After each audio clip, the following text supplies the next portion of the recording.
communicate with others.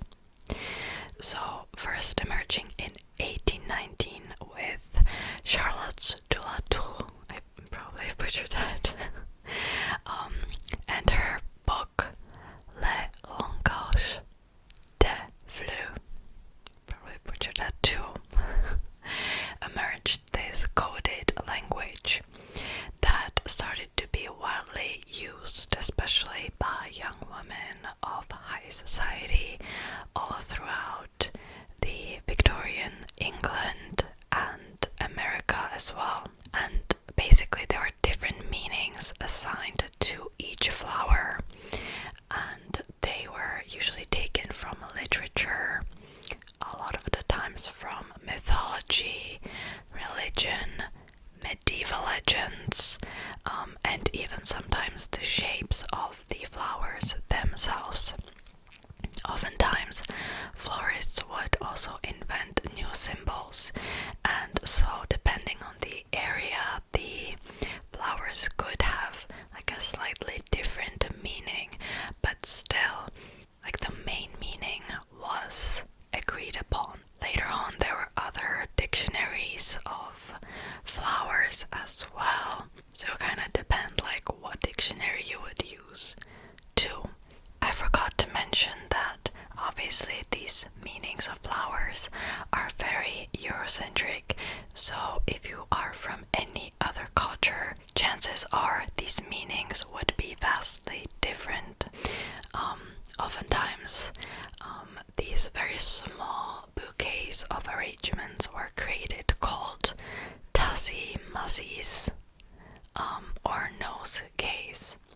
So those are like few blooms in a bouquet, and sometimes a woman even worn these flowers to express something, or they would carry them as accessories, etc., etc., to kind of show their true feelings. And this language faded away with the First World War, but still till this day we have some remnants of this symbolism. So for example, there are certain flowers you would get for a funeral or to your lover. I know like a few, but I don't know much either. And so that's what inspired today's video.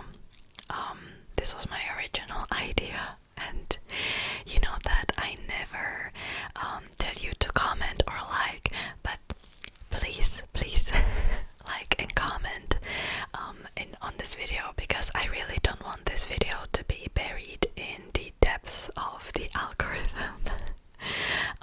Because we're gonna talk about flowers and the meanings, but also the origins. So in a lot of cases we're gonna talk about mythology, so it kind of combines like two of my favorite subjects in one video, and I'm very excited to be filming this video. Now obviously these meanings have faded already, but I thought that it would be a really nice topic for an ASMR video. Alright, I chose 10 flowers for today's video, and I want you to play a little game with me. So before I'll tell you the meaning, I'll give you like a couple of seconds to guess the meaning, and you can let me know in the comments how right or how wrong you were, or if you would assign like a different meaning to a certain flower. Okay, let's begin. So I'm going to start with one of my favorite flowers because it used to grow in a garden of my childhood home. Peony. So, what meaning would you assign to peony? I'll tell you anyway, so don't worry. So, the meaning of peony is bashfulness. And now I will read you the origin. In ancient Greece, it was said that nymphs could turn themselves into peony flowers to avoid being seen by humans. Bashful creatures by nature, they wished to hide from mortal eyes. Likewise, even in full bloom, peony's petals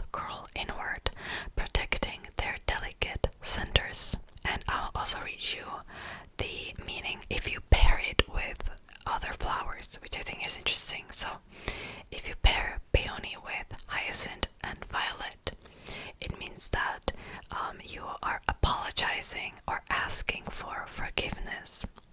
And if you combine it with foxglove, it's a gift for a secret admirer, which kind of makes you think, like, if you know who the secret admirer is, doesn't that like defeat the whole purpose? But anyways, that was Peony. Okay, next flower, Tulip. So, what do you think? Tulip. The meaning is I declare my love for you. And the origin.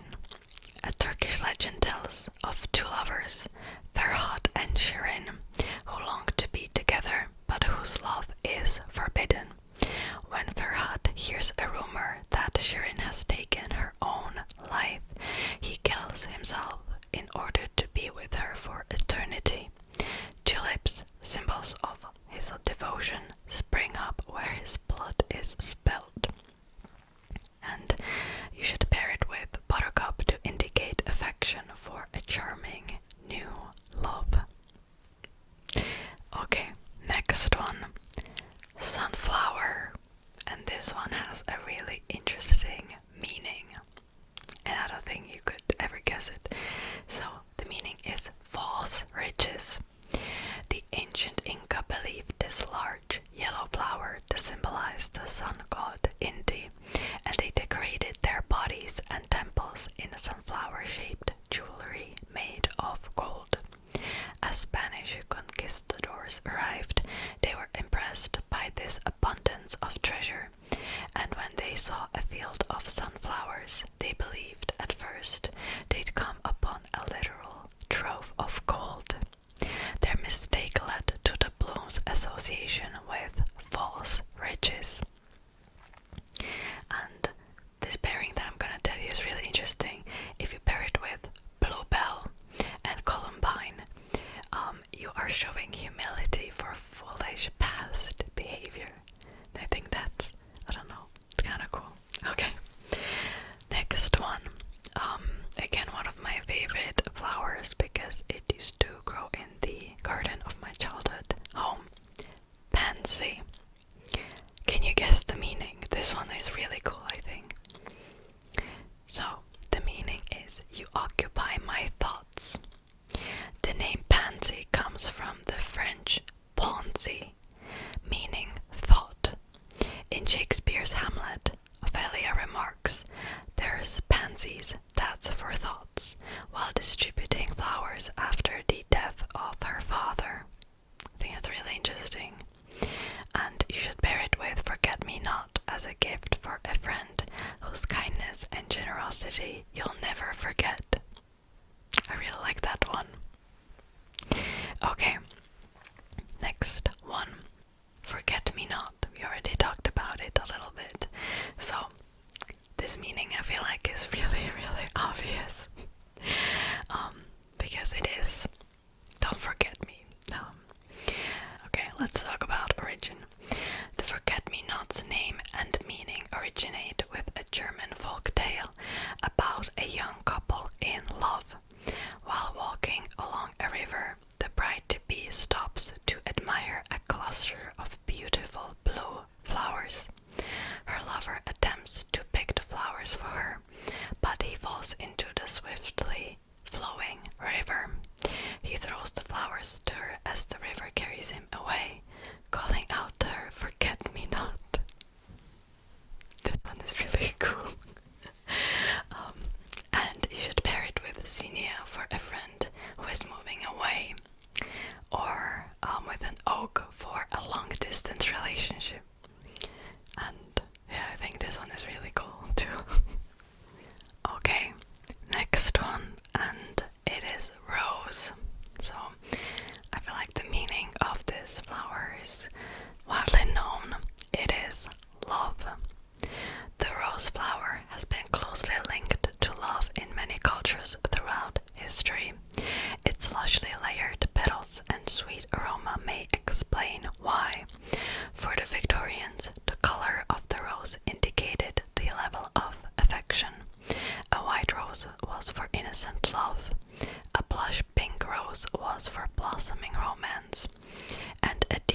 is called the rose, the queen of flowers.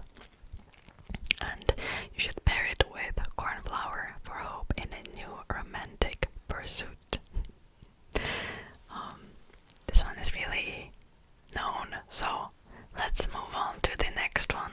I feel like the next one is really interesting. It is a daffodil. Can you guess the meaning of the daffodil? What do you think? What would you assign to this flower? So, the meaning is unrequited love, and I'll tell you why. The Greek legend of Narcissus, from which the scientific name of this plant derives, tells of a handsome and proud hunter who, upon seeing his reflection in the waters of a spring, falls in love with himself.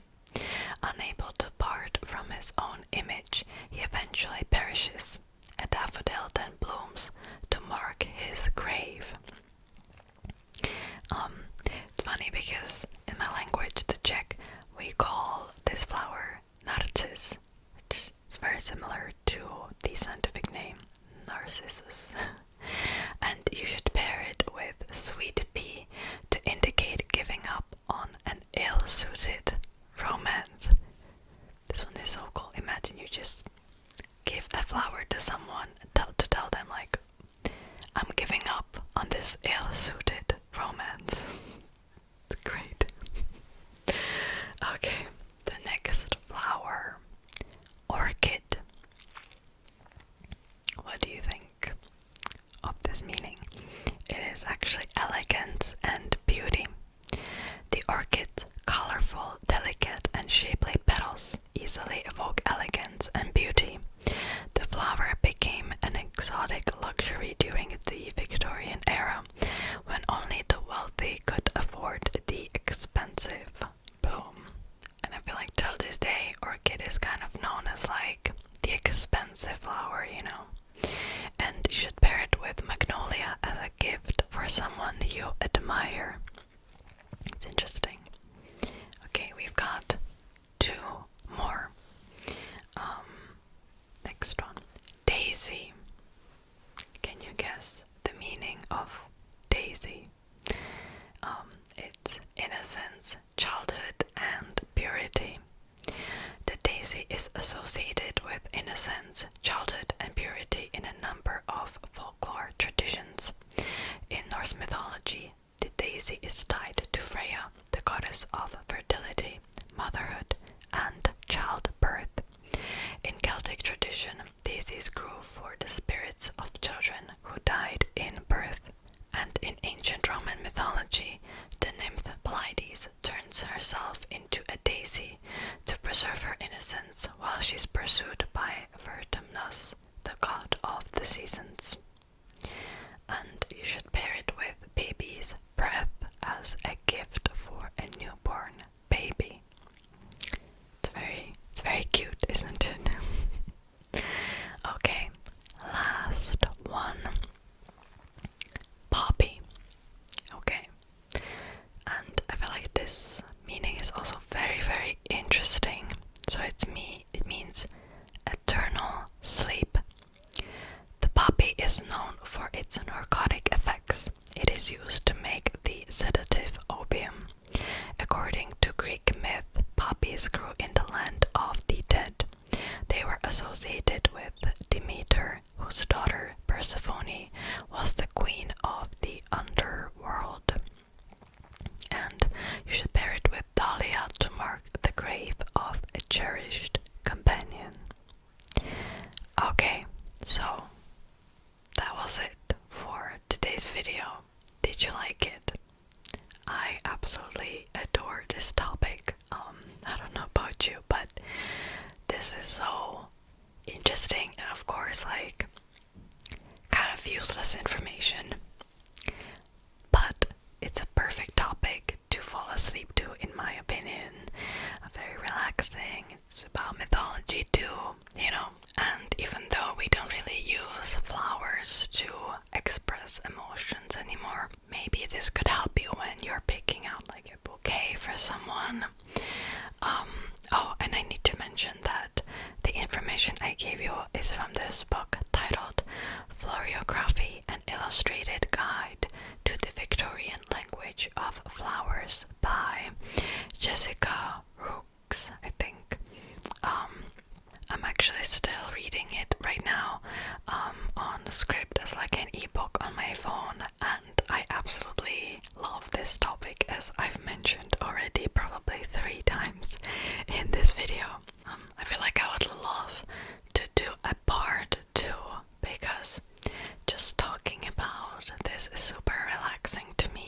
well.